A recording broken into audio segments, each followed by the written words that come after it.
Hey guys, thank you for tuning into this week's video. Welcome to my channel. My name's Ruth, and if you're new here, it's really good to have you. If you want to subscribe, that would be amazing. You can do it below and press the little bell, and then you'll know every week when I post a new video. Alright, so today I want to talk about the fear of failure, because this has been coming up for me really big time recently, and it is one of my personal number one life challenges is the fear of failure. And I've done a lot of work and a lot of research into understanding what tends to cause fear of failure and what we can do to minimize the effect it has on our life, help ourselves to be able to go for things even though the pain of that fear and that phobia may be excruciating at times. So I really want to dig into sort of the main causes and then what I found helpful and what the research shows is helpful in moving through this fear of failure and living with it day to day and still not letting it hold you back from things that you want to do. So that's what we're going to dig into here, and I've got a few notes, so I may just glance down occasionally just to check out my notes on this. Alright, so what causes a fear of failure? Now, I know my own triggers and they correlate with the research in this area. So number one is sort of like that critical parent or a lot of kind of like negativity or criticism as a child. So that might have been parents that are very pushy and very sort of like driving you to always do better. You feel like nothing that you ever do is good enough, so you're constantly having to try and do more. Or they might just be very sort of critical about things. So I mean, from my own experience, like I love my parents. I was so lucky in a lot of ways, but my parents really did not give me the praise that I needed as a child, and that reassurance and that comfort that I was unconditionally loved, and if I did fail at something, that it was okay and that we learn from failure, and sort of really not criticising. I felt personally, my experience was that there was a lot of criticism.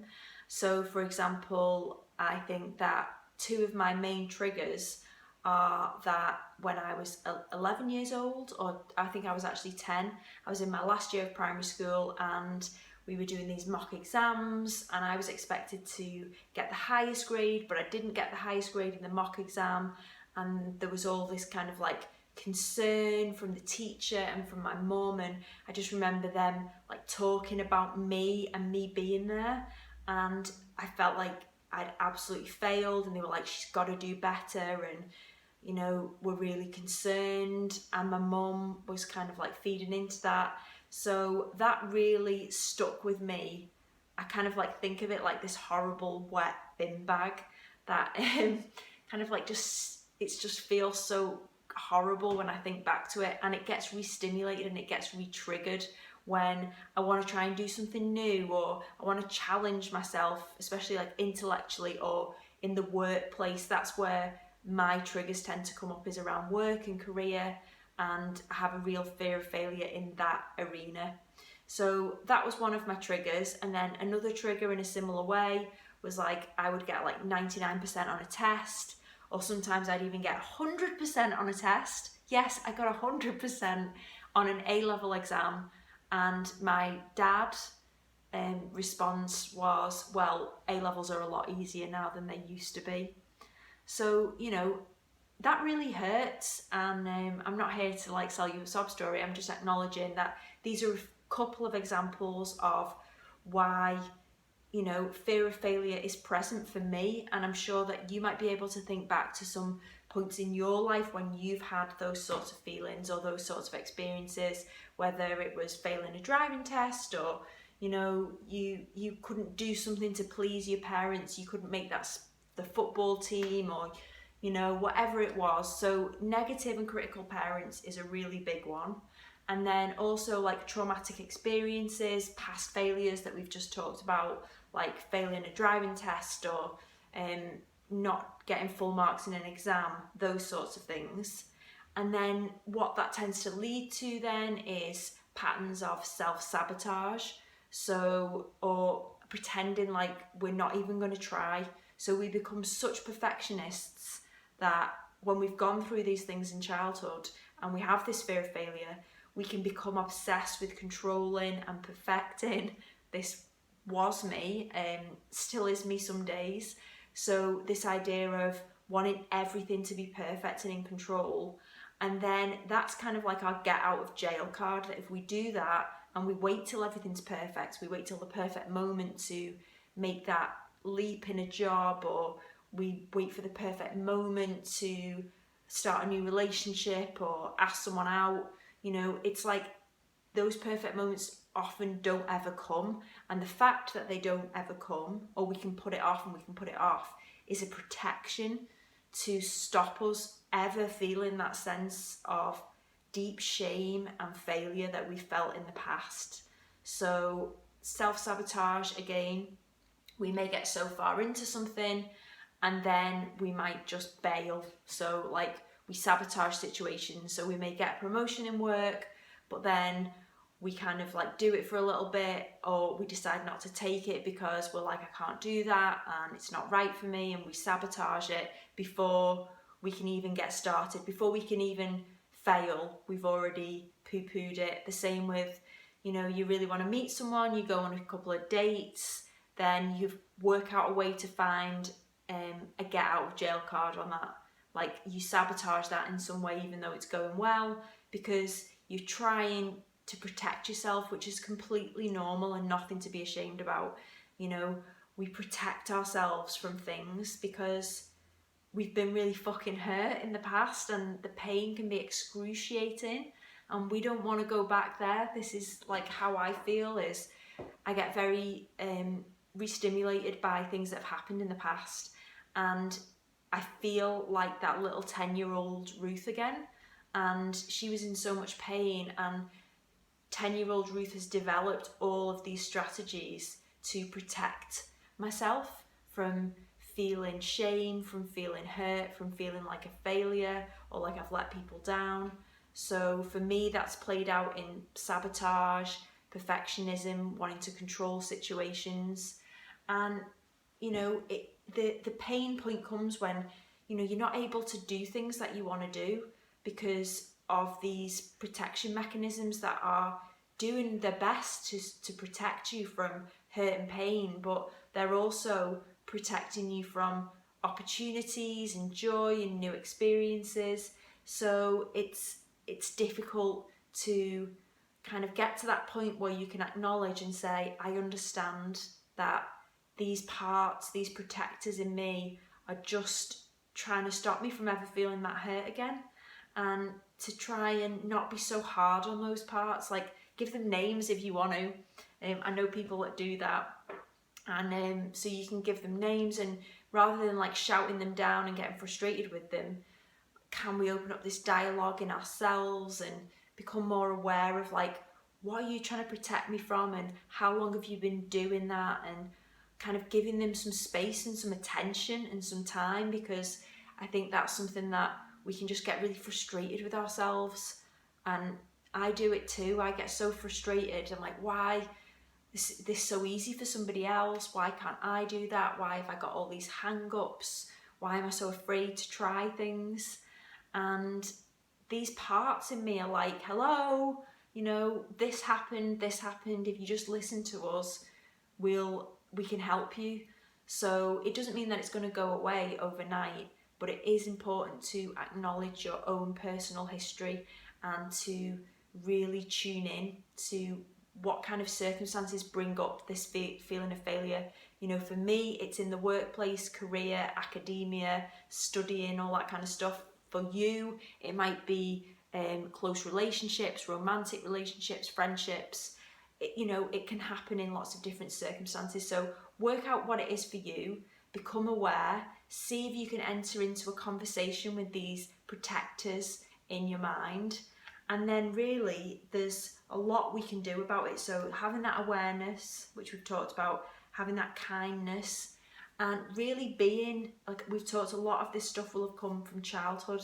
So really being that parent or that wise guide that you never had as a child. Like, can you step into those shoes and have that nurturing, supportive kindness for yourself? Like, that's really tough, but it's a daily practice to try in small ways, even if it's just for a few seconds, giving ourselves that love that we would give to a friend if a friend shared this issue with us, or a family member or a work colleague. We wouldn't treat them the way we treat ourselves. We'd be like, yeah, I can see why that must be hard for you, and have you tried this, and I see all these good qualities in you, and it's worth a try.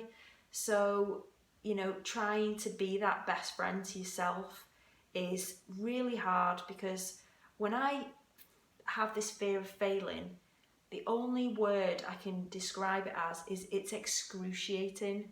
Like, to go through and continue through with something, through that pain and that feeling, it's so hard. It's one of the hardest things that I think I have to do and I have to deal with. So I'm not making light of this in this 10-minute video saying I've got the answers, because I've really not. But I'm just sharing with you some of the research that I've done, and just letting you know that, as with all these videos, you're not alone. I'm in it with you as well.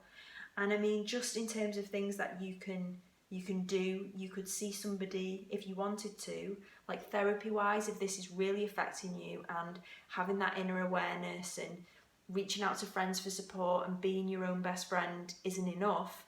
There's therapies like cognitive behavioural therapy can be really powerful when we've got these negative automatic thoughts, or gnats as they're shortened to, which I like because they're like those pesky little flies, those gnats that just get on your nerves. So if you've got a lot of negative automatic thoughts and these patterns just keep coming up and keep coming up, and the work that you're doing on your own isn't enough, having some sort of cognitive behavioural therapy, potentially alongside some other sorts of talking therapies, to look at the deeper issues from the childhood.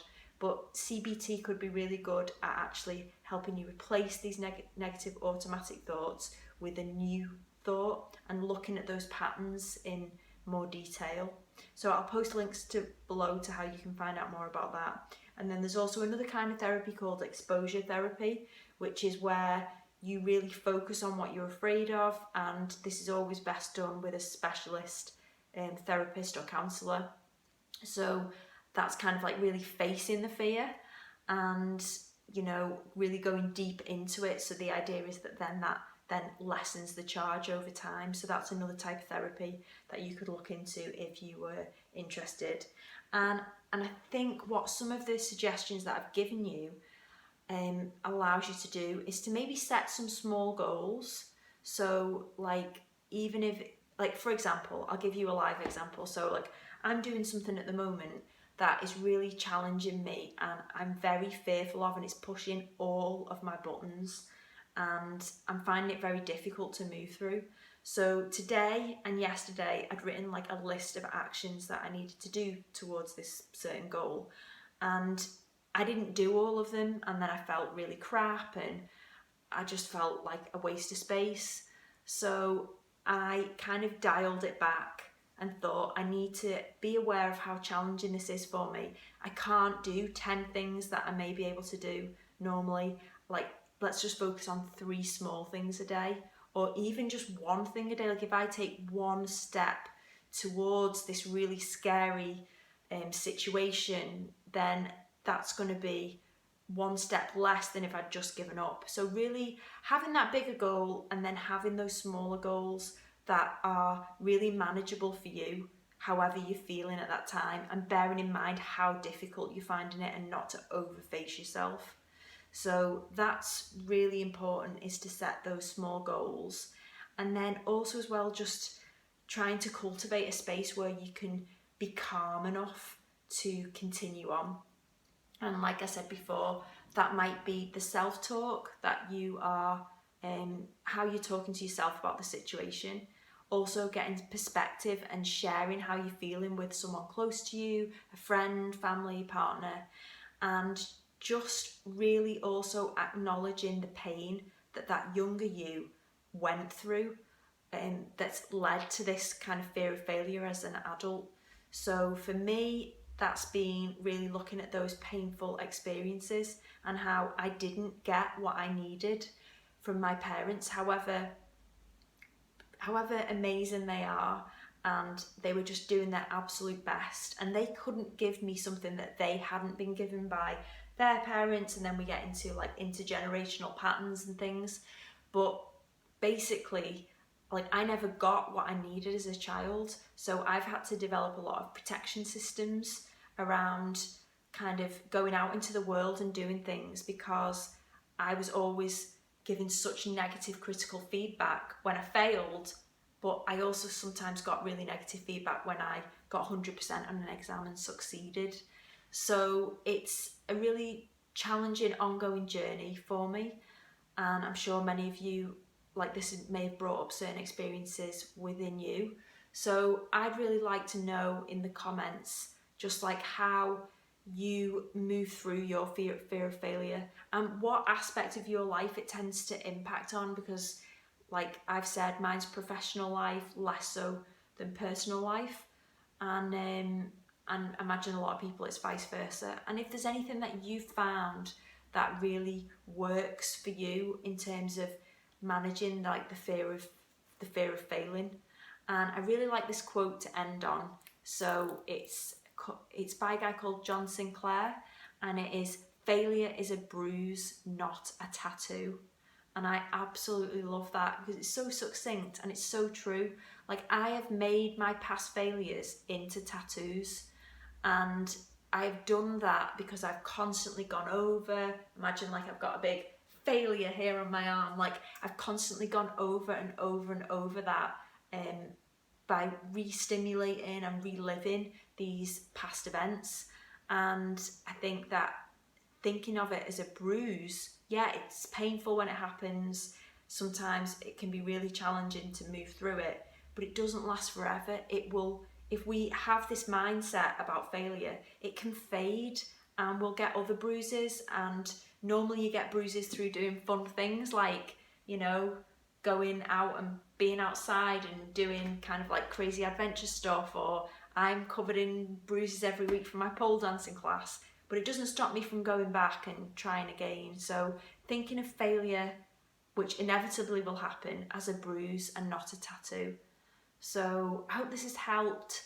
Really enjoyed talking about this topic with you, and I have got an amazing video coming up next week with my friend Sandra Rolus, who lives in Sedona in Arizona. So we're going to have a fun interview next week to share, which I'm really excited about, and I will see you then. All right, thanks guys, bye.